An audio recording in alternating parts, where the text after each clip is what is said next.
Hey guys, this is PODFIC, and today we're going to be reading in Technicolor by Unique. Before we jump into the chapter, I just wanted to say that this chapter references sexual assault, violence, and things in that wheelhouse. If you're not ready to listen to that or anything, that's totally fine. You can go ahead and skip this chapter. It's not really important in the grand scheme of the story. But without further ado, this is Chapter 9. Peter was sleeping in the hollow of the space under an old metal staircase in the rain. Brett didn't like that. He especially didn't like that the kid didn't move when the flashlight hit him. They hadn't gone out looking for Spiderman. He and Ellen. They were looking for a body. One, not two. Pete was all crunched up in there, facing away from them, had probably ducked under to escape the rain. It was really coming down. Brett hadn't noticed him mind the rain before, but it wouldn't have been surprising if he'd gotten frustrated with getting slapped in the face with wave after wave of water. He must have ducked under and fallen asleep. That had to be it. He must have been really tired to lose track of time like that. It was nearly 4 a.m. Peter generally didn't stay out past 2 or 3. The closest part of the kid to Brett was an ankle, wrapped in red and in desperate need of feeding. He reached between the metal steps and gave it a little shake. Peter didn't respond. He got another shake. Then Ellen tried his knee, having smaller hands than Brett, which more easily slipped between the stairs. And then panic set in because Peter didn't move. Didn't wake up, didn't so much as flinch or grumble. Whatever he was up to under these stairs, it wasn't sleeping. Brett and Ellen exchanged looks, and then set to trying to find how the kid got into his little hollow in order to expedite his imminent exit from it. They had to shove past a load of trash and crates to find the beam holding the stairs up, and only then did it become obvious that little Peter was bleeding. The arm he'd rested his head on was soaked through with blood, dribbling from his mouth and nose. Something was wrong with the suit. It hung off him like a second skin, pulling around his body, like it was too tired to stay up. The flashlight didn't do him any favors, bleaching the red fabric into white and the blood into black. Once he squeezed through the beams, Brett knelt down and had to dig through his suit material to find the boy's neck. It was ghostly pale at first, bleached out by the flashlight. Then as Brett got in closer, he saw that it wasn't all that pale. It was red. Red from the top of his throat to the clavicle. He was wheezing softly. Brett was sorry, because whatever had happened, he knew that neck was only the tip of the iceberg, and he couldn't leave Peter to sleep it off outside. Healing factor or no. Ellen helped him roll the kid into his arms and navigate the beams on the way out. Peter went to Queens. Brett didn't know where he lived, but he knew it was Queens, and he knew that Peter couldn't be seen by anyone else before he got home. Ellen found his phone. They'd gotten lucky. Peter had it in one of his hands, any lighter of a grip, and he'd have dropped it back into the stairs, and they'd have had their hands full of kid with nowhere to go. As it were, they now had a phone and Peter's thumb, and Ellen found herself immediately on the contact page. Peter had a lot of contacts. It took some scrolling to find May Parker's number. She answered on the 3rd ring, and her voice shook as she gave them her address. Peter's room was cozy. His home was cozy. The Parkers were nesters. May must have tidied a bit in her anxiety, as everything was stacked up neatly in the front room, and Peter's bed had a dark sheet thrown on top of the covers. May was a smart woman, an experienced gal. She knew this game. She knew there would be blood, and who knew what else. Peter didn't wake up when Brett laid him on the bed. He didn't wake up when May pulled his mask off the rest of the way and started checking for broken bones. He woke up to vomit, then groan, recognize his aunt through bleary, half-closed eyes, and start hiccuping a little bit, reaching for her. She wiped his face and pulled him up into a hug, to keep him out of the puke on the bed. She held him there, shushing him, and balled the sheets up. May Parker was a professional. She felt along her nephew's head and had a trash can at the ready the next time the kid puked. She tucked him close and told him that she wanted him to lay very, very still, and help her get him out of the suit. Brett and Ellen helped. It didn't take much. The suit was still loose. Peter's chest looked okay, but his sides were almost iridescent with purple and blue. He whined for his aunt and tucked his face into her neck when she came back to try to help him into a clean shirt. It was an old habit, Brett suspected, one learned from early childhood. Peter didn't debate going to the hospital like Brett expected him to. He couldn't stand up without having vertigo. He couldn't keep anything down. He was still wheezing through the swelling of his neck and his throat. May asked Brett if he thought she needed to call 911 or if she could just take him to the hospital herself. Brett didn't think the Parkers had a car, and he didn't know if Uber was the best course of action for a kid with a concussion. He put them in his car. The story was that Peter had been assaulted, mugged on his way home from messing around in Harlem. He didn't have much to do with this story, given that it was taking all of his focus to stay conscious. He didn't seem to recognize Brett very well, only wanted his hand. She held his hand and called all the nurses in the ER by first name. She worked there in the ICU. Peter's doctors insisted that pictures were taken. He was concerned about Peter's side, concerned about bruising and swelling in the muscles, and possibly organs. Peter was too far gone to answer his questions. He had gotten quiet and polite and obedient, which in Brett's experience meant that he was either exhausted or scared. He was learning from Matt how to turn pain into fury, but he wasn't quite there yet. If Matt knew what had happened, he'd be doing that just now. May Parker thanked Brett Nolan for finding her kid, then said she was going to go with him to have some scans done now. She said she didn't know who might have done that to him. But as soon as he was awake and functional, she'd call them so that they could get the ball rolling on the case. She didn't call. If Amos one day woke up and decided that he was going to go out and fight crime, Brett would have duct taped him to a chair. Then he'd have gone out to find the bastard who put those ideas in the kid's head and given them a piece of his mind. But Brett was comforted by the knowledge that Amos wouldn't do that. Amos was a good, quiet, shy kid who was, on a good day, terrified of everything. He wasn't about to go jumping off buildings or fighting bad guys. It wasn't in his nature. That's how Peter used to be, May sighed, running fingers through the kid's hair as he slept on the couch in their living room. I don't know when it changed. I guess I wasn't paying attention. She didn't know who had done it. She said Peter wasn't coherent enough to tell her yet. She said she'd called their friendly family lawyer to look into it. From a legal standpoint, obviously. Fisk, Matt informed him. He'd taken Peter's favorite perch over Queen's, had come all the way out of the kitchen to hold the fort for the kid. Brett wondered if they ever traded suits. What has he got to do with Peter? He asked.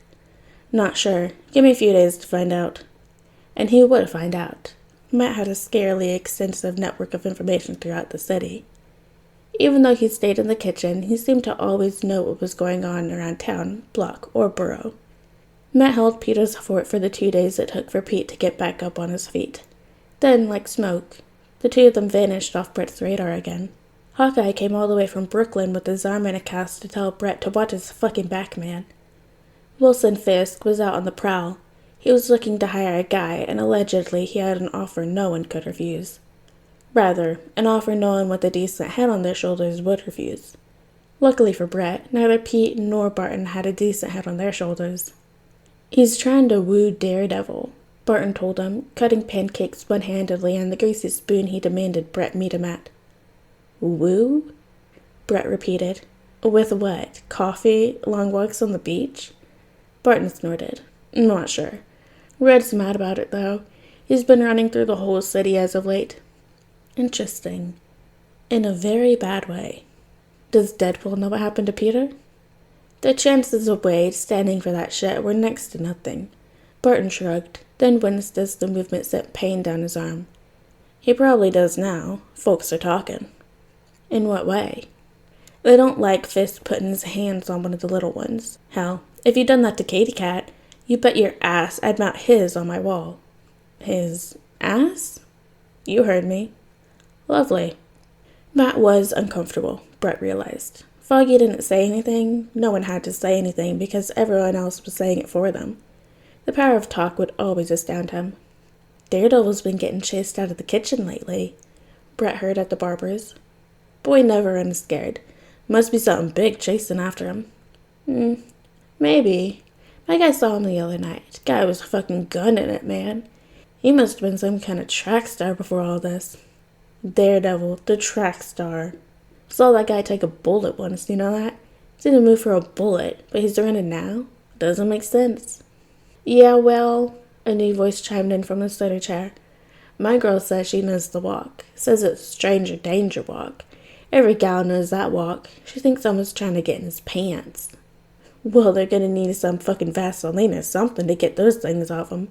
Boy probably paints those clothes on at night. Wait. Was Fisk literally trying to woo Matt? Did he not know that Matt and Fox were together? Or maybe he did. Maybe this was on purpose. Maybe he was threatening Fox? There was a crash and a scuffle right outside Brett's mama's house at 11 o'clock at night. His mom called him and said whoever it was still scuffling around out there, and she was worried someone was hurt. Someone wasn't hurt, but it was a close thing. The other guy beat it, his hands drenched in blood from his nose before Brett could get a good look at him. Matt slumped against the wall in front of him in relief. There was blood on his face, on his lip. He spat it out and pushed himself off the wall. He apologized to Brett for scaring his mom, and then he jumped up to catch the edge of the fire escape. His hand slipped. He tried again and slipped. He was shaken. Matt was shaken, scared. Whatever that guy had been doing or trying to do, it was on Matt's no-go list. "Hey, let's call it quits for the night," Brett told him gently. "Let me take you home, pal." Matt spat again and crouched low. He got the fire escape this time and pulled himself up for just long enough to take the leap to the next one. He didn't look back, didn't answer either. Brett could put those pieces together. "Fogs, Fisk is hiring people to try and rape your boy," Brett told him, having dragged him down the block and out of earshot of said boy by the next day. The lines on Foggy's forehead deepened, and the twitch in his lips said that he knew. He knew, and he didn't want to have this discussion with Brett. "Man, this is not okay," Brett snapped. "He tell you he could handle this? Because he cannot handle this. Not by himself anyways. Fogs, come on, man. What can I do? How can we help?" Foggy didn't want to say. He stared at Brett from under his brow when he didn't want to say. "Foggy, Brett, I fucking know. I just don't know what the fuck to do, alright? He doesn't know what to do. No one knows what to do. We're not avoiding this. We just have no fucking idea where to go from here. So if you have any helpful suggestions, I'm all ears, pal." "Well, wait. No. Or maybe, see? It's not that easy. It's never that easy. No one's gotten close enough to do anything yet. Matt can't report it. He can't describe them, and it's a different guy each fucking time. What are we supposed to do? Say that every night a different random guy tries to fuck my partner while he's out in the streets? What are you guys supposed to do with that, Brett?" "Fuck. Yeah. Fuck. Yeah." Wade Wilson took over one of Matt's perches in Hell's Kitchen. Brett still didn't know where Peter was. Hell, at this point, he didn't know where Matt was. Hopefully somewhere safe. Hopefully with someone safe. He wondered if he could get Matt drunk enough to be disorderly, so he could throw him in a cell for a little while and keep as many eyes on him as possible. That relied on two premises, however. The first being that Matt was an angry drunk, and the second being that he wasn't a violent one. No one was moving Daredevil an inch if he didn't allow it to happen. Unless you were Wilson Fisk, apparently. Wade Wilson inspired a different vibe over the city. Some people who saw him up there thought Daredevil had come back, and wow, he had really bulked up, hadn't he? Others knew exactly who that was up there, and hurried to get the fuck out and stay the fuck out of sightlines. He sat way up there over the old church and kicked his feet, waiting patiently, infuriatingly patiently, for someone to try their luck. He stayed up there, was up there every time Brett looked. Hell's Kitchen was damn near silent that night. Not a single call into the station about a violent crime. One call about a missing kid came in which the parent trailed off and suddenly announced that their kid was no longer missing. Deadpool ruled with an iron fist, and even a place like Hell's Kitchen had enough sense not to fuck with that. He'd be a good guy if he chose to be, Wade Wilson, and that only made him more terrifying. Matt was guarding Queens, it turned out, because Peter was doing something complicated which Matt could not describe. He made several attempts to, for Brett's benefit, but got himself all caught up in the explanation, so that it wasn't so much an explanation as it was a game of 20 questions. And I think there's something science-y involved. Science-y. Yeah, I think. He said something that sounded like science, and Wade agreed, and I didn't want to look like a liberal arts idiot, so I said sure. But now I'm not so sure I should have. Do you think I should have? Wait, agreed to something you don't even understand, Matthew? You're asking me if you should have agreed with that? See, when you say it like that, it seems so easy. Brett sighed. Are you okay? Matt fidgeted for half a second and then shrugged casually, as if he had not been profoundly disturbed and distressed over the last few weeks. I'm fine. It's nothing I can't handle. Right. That's why you traded with Wade Wilson. Wade said he wanted to try it for a few nights. I didn't trade with him. Oh, buddy, have you ever heard of kindness? He said things have been okay, so that's good. That's more than I can do right now with all these assholes chasing me around. Matt, you're allowed to be scared, Brett told him. This is scary. Really, really scary. Matt went still, then melted. I'm not scared of him. Fisk? I'm not scared of him. Who are you trying to convince, pal? Me or you? Matt's face hardened and he twisted his body to exit the conversation. I'm not scared of him and he's not going to make me.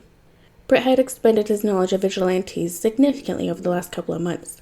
But what he had not expanded was his understanding or ability to predict what the fuck these guys were about to do at any given time. Peter, for example, he would not have pinned as an arsonist. Although not thinking about it, it absolutely made sense. Fisk wasn't hurt, but his collection of documents and presumably his alibis had sure taken a hit. Peter returned to Queens, Matt returned to Hell's Kitchen, Wade returned to wherever the hell he went when he was pretending to be a person again. Brett was pretty sure that had been an act of war. He shuddered to think what the next one might be. It was breaking Peter's limbs. Then it was sticking a huge gang of folks on Matt. Then it was trying to suffocate Peter with his own webs. And then, to Brett's surprise, Matt and Peter came together to start heading back, but not in the way Brett expected. Peter showed up one day at the station and told him not to panic, but he'd gotten Fisk to hire him as one of his lackeys. And oh, by the way, he needed to know some stuff about DNA. Could Brett introduce him to one of the forensics people?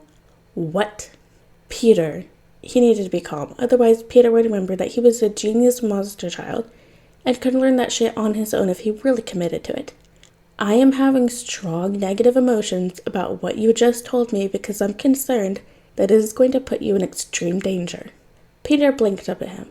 Okay, so is that a no on the forensic expert, or this fucking kid? That's a no, Brett snapped. What in God's name are you doing? Peter seemed to stop blinking. We're going to get Fisk to try to hurt Double D. What the fuck? Okay, so with full understanding that I, as a police officer, have heard and approve of none of this plan, why the hell are you doing that? Because if Fisk hurts Double D when he's not Double D, then he says he can do a lot more about it. How about no? How about let's not put our lives in immediate danger? How about there has to be another way to do that? Well, Double D says that sometimes you've got to play the long con, and he's got a good idea for one that I don't totally understand, but he's pretty confident, so I'm going with it. Did these two know that neither of them made any sense to the other? Because it was sounding more and more to Brett like they all just ran on blind faith over there. Matt made this plan. Peter nodded. Does Foggy know about this plan? Peter shook his head. What happens if Foggy knows about this plan? He's probably gonna freak out. That's about what he expected. And now I'm sworn to secrecy. Peter lit up and gave him a huge smile. Matt was teaching him how to use all of them fucking teeth. He was going to murder that man. Murder him and bury him in a graveyard so no one would ever find him. Detective, you're getting so good at this. Whatever, move along, kid. Peter saluted him and bounced off. They were both going to die. Brett needed to start writing condolences letters now. Brett didn't know what the hell Peter did, but Fisk charged Matt on the street with his bare hands at 5 p.m. 3 days later, and both of them fell right through a liquor store window. Fisk trying to stab Matt with a piece of glass he yanked out of the storefront window he'd shattered. Matt sat back and protected his face and neck the best he could for as long as he could. He played innocent blind man so well it made Brett's teeth hurt. He let that fucker stab him in his side, hard enough to nick his lung, although he did manage to do a number on Fisk's nose and balls. As the finishing touch, he put on some horrified crocodile tears for the witnesses and cops and paramedics when they got to the scene and allowed him to be taken to the hospital by ambulance, in the most un-Matthew Murdoch-like move of the century. Fisk was taken into custody and released shortly after because he was Wilson Fisk and there's no justice in the world. But Fisk had fucked up, Brett came to learn when Peter wriggled under his arm while he was buying lunch and asked if he knew anyone at social services. Brett did not like or trust any of the questions that came out of Peter's body anymore. I know no one and nothing, he said. Peter hummed and fucked off just as fast as he appeared. Brett called Foggy because he could no longer keep this shit to himself. Man, Matt's up to something, he said. And I know he's your boyfriend and shit, but Foggs, he's gonna get himself killed. Foggy sounded bored on the other side of the line. What else is new? What? Who? Why are all these people like this? He's gonna get himself killed? Wow. It's almost as if he hasn't already tried that this month. Actually, my bad. As if he doesn't already try that every day of the year, Brett. I've had it. I honestly don't care anymore. All the worrying and fighting and you're wrong, I'm right shit is just giving me ulcers. Whatever he's doing, he's gonna do it. If he doesn't want to tell me, he obviously already knows what I think about it. How the fuck are you so calm about all this? This is my life now, man. He's gonna do what he's gonna do, and if he thinks that that's gonna get Fisk out of his life for the time being, then all power to him.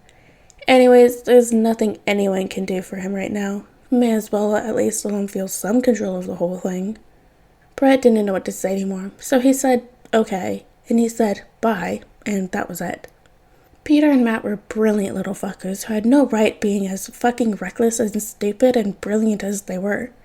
Peter convinced May to convince our friends in the ER to report Matt's myriad of old injuries to social services. Matt got Foggy to do so as well. Then he asked Sister Maggie at church to do it. Social services said they were sending out a social worker to check on him. Peter reported to Fisk that social services were sending someone out and maybe hinted that it would be a good opportunity to put an end to Matt Murdock once and for all. After all, once Matt was good and strangled, social services would be too embarrassed to admit that one of their own had done the deed, and so would do their best to cover everything up. That meant that Fisk's hand in the ploy would go unnoticed, hidden away by the state.